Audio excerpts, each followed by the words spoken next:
Assalamualaikum warahmatullahi wabarakatuh. Saya Aulia Dewi Puspitasari, NIM 1905121460 akan menjelaskan tentang model infrastruktur jaringan.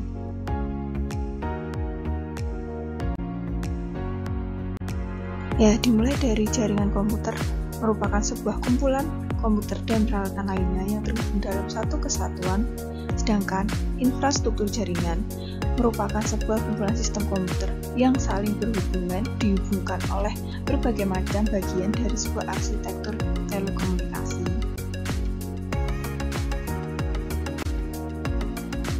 Berikut adalah gambar dari data center.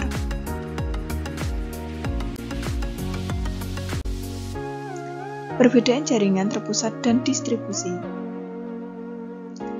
Jaringan terpusat yaitu jaringan yang terdiri dari komputer klien dan komputer server, di mana komputer klien bertugas sebagai perantara dalam mengakses sumber informasi atau data yang berasal dari komputer server. Kemudian,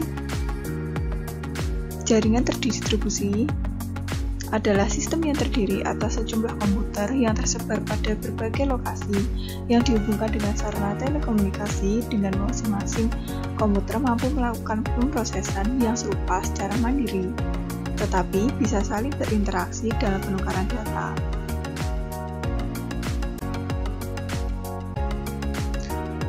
Kemudian pembagian jaringan berdasarkan cakupan, dimulai dari PAN atau Personal Area Network. PAN adalah jaringan telekomunikasi antara satu perangkat dengan perangkat yang lain dalam jarak yang dekat.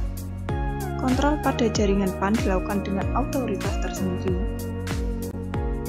Contoh Bluetooth dan Ethernet. Local Area Network atau LAN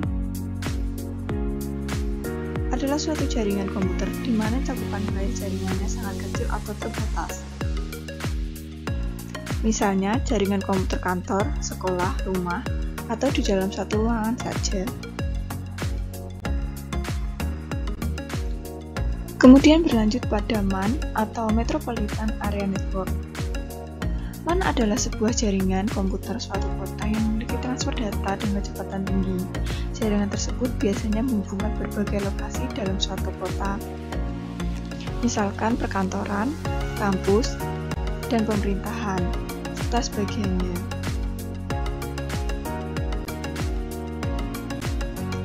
Berlanjut pada Wide Area Network atau lebih sering kita sebut dengan WAN. Jaringan WAN adalah sebuah jaringan komputer yang memiliki cakupan area, jarak, dan geografis yang luas yang digunakan untuk menghubungkan komputer-komputer. Cakupan area jaringan ini mulai dari antar wilayah, antar kota, antar negara, bahkan lebih luas lagi yaitu antar benua. Kemudian berlanjut pada pembagian jaringan berdasarkan aksesnya. Di sini ada dua, yaitu internet dan intranet. Internet bisa diakses oleh publik, sedangkan intranet hanya bisa diakses untuk kalangan internal atau orang yang memiliki izin aksesnya.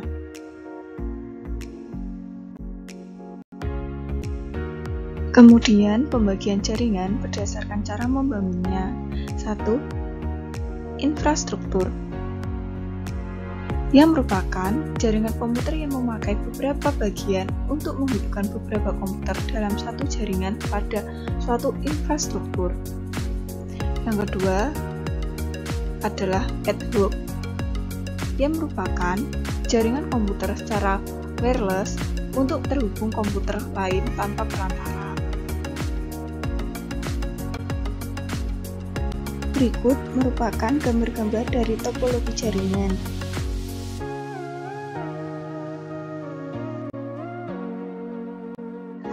Berikut adalah topologi bus yang memiliki kelebihan, yaitu biaya murah karena menggunakan sedikit kabel. 2. Penambahan workstation dapat dilakukan dengan mudah. 3. Topologi mudah diaplikasikan. Sedang kelemahannya adalah jika salah satu kabel jaringan putus atau bermasalah, maka akan mengganggu komputer lainnya. Kedua, proses mengirim dan menerima kurang efisien karena sering terjadi tabrakan. Ketiga, topologi ini sudah sangat lama atau jadul dan sulit untuk dikembangkan.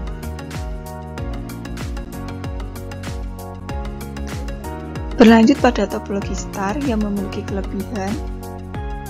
Jika salah satu komputer mengalami gangguan, maka tidak mempengaruhi komputer lainnya.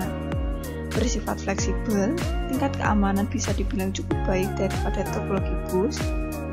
Mendeteksi masalah kerusakan jaringan dengan cukup mudah, namun memiliki kekurangan, yaitu jika titik pusat bermasalah, maka seluruh komputer juga ikut bermasalah. Biaya mahal karena membutuhkan banyak kabel. Jaringan bergantung pada jaringan pusat.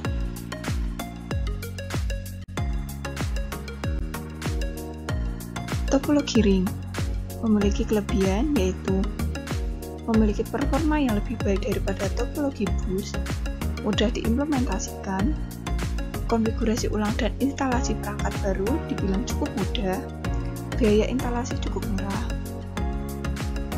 Kekurangannya adalah kinerja komunikasi dalam topologi ini dinilai dari jumlah atau banyaknya titik. Troubleshooting bisa dibilang cukup rumit. Jika salah satu koneksi putus, maka koneksi yang lain juga ikut putus. Pada topologi ini biasanya terjadi tabrakan data.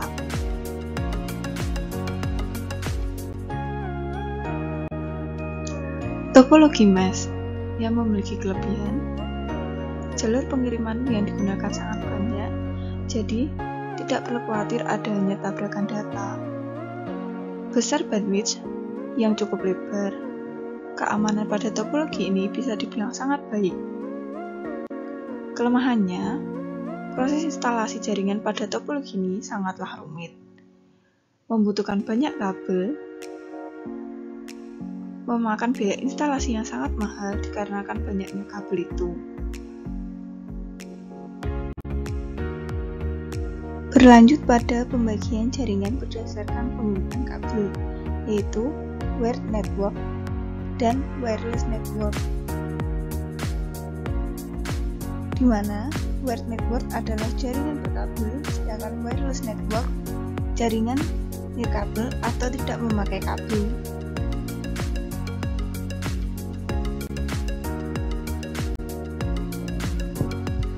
Jaringan berdasarkan siarannya dibagi menjadi 3, yaitu unicast yang memiliki konsep point-to-point atau one-to-one.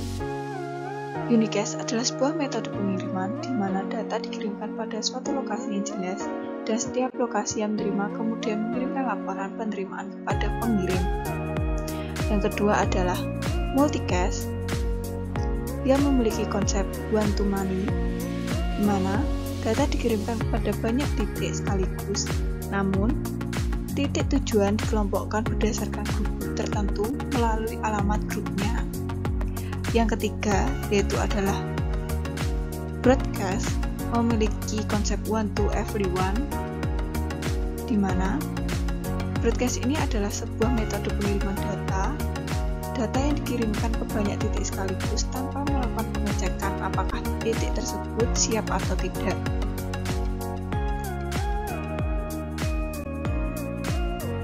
Adalah gambar jaringan pada saat ini.